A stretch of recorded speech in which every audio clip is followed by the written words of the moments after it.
Okay, so we'll just go over some basic training tips.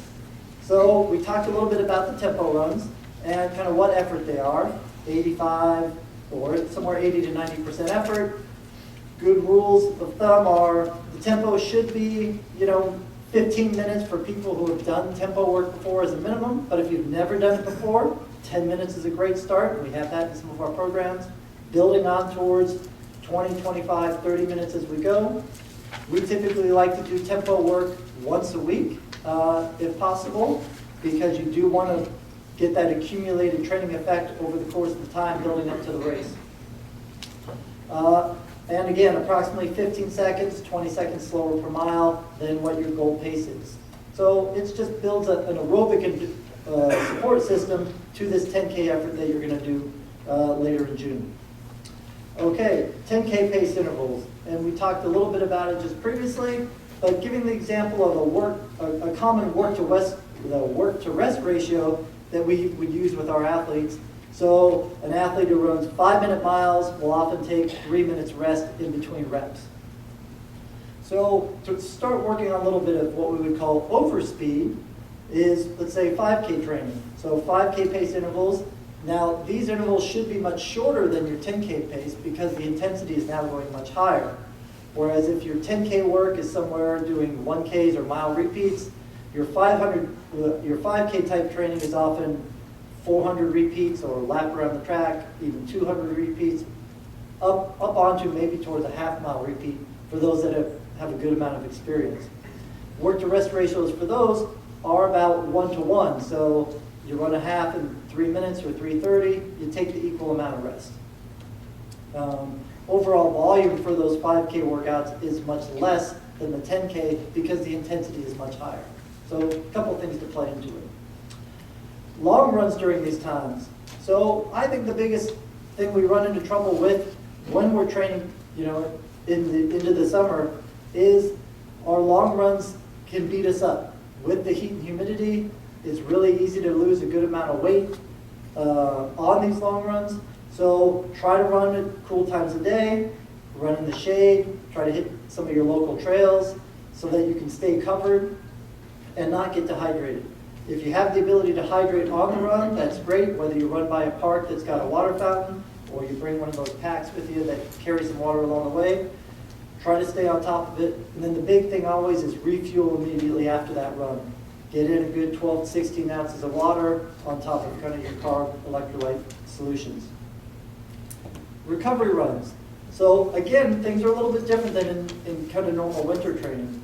Because winter training, the paces don't vary that much due to the weather and just the bulk load of the training. Because we have different swings of intensities here, the recovery days really need to be recovery. If you ever see an elite Kenyan Ethiopian runner that runs 13 minutes for a 5K and 27 minutes for a 10K, you'd be shocked to see them run out on the river and running 8 to 9 minute mile pace on a recovery day. You probably passed them and you never even knew it. They run that slow because the efforts are that high when they're going to work on those really hard track session days. So don't be afraid to take it easy. These should be efforts heart rate wise 60 to 70%.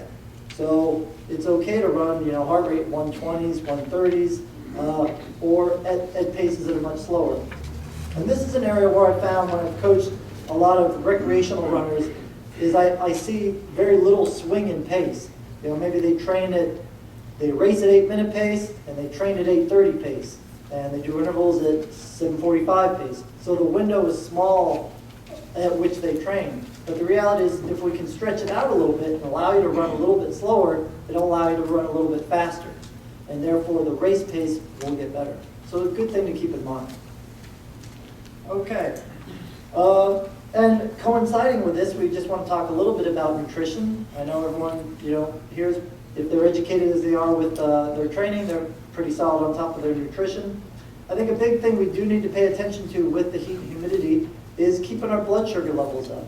So, as well as obviously staying hydrated. So really simple things, keep your sugar electrolyte solutions handy, both before, during, and after training. 12 to 16 ounces of water, 30 minutes before, 20 minutes before, is a great rule. If you're out sustained for a track session or a tempo session, bring a water bottle with you to the track. Make sure you're sipping throughout the workout. And you want to try to get in 12, 16 ounces of water over the course of an hour, even if you're not running for the whole hour, but if you're out, especially in the sun exposure. And then immediately post-training, I'm a big fan of getting protein in right after so we can rebuild these broken down muscles that we just did a lot of work from. We want to rebuild and get things stronger. So 25 grams of protein is pretty much standard. More than that, you're probably not going to process anyway, so 25 grams is a good rule. And I think now if you see a lot of bars and things like that, they're all in that kind of 20-25 gram range. Bars, powders, if you want to make a shake that's kind of a combo of carbs and protein powder, that's great and works really well. Pretty much have all my athletes do that, so they bring their shake to the track, do their warm-up, hard intensity session, do their warm-down, have their shake right after that. So they get it immediately in, because at the end of the day, it's all about recovery, recovery, recovery, because our ability to train hard is governed solely by our ability to recover fast. So if we stay on top of that, we'll be in good shape. Great. All right, so I think we've gone over kind of a lot of the basics here in terms of training and nutrition. We're going to answer individual questions afterwards.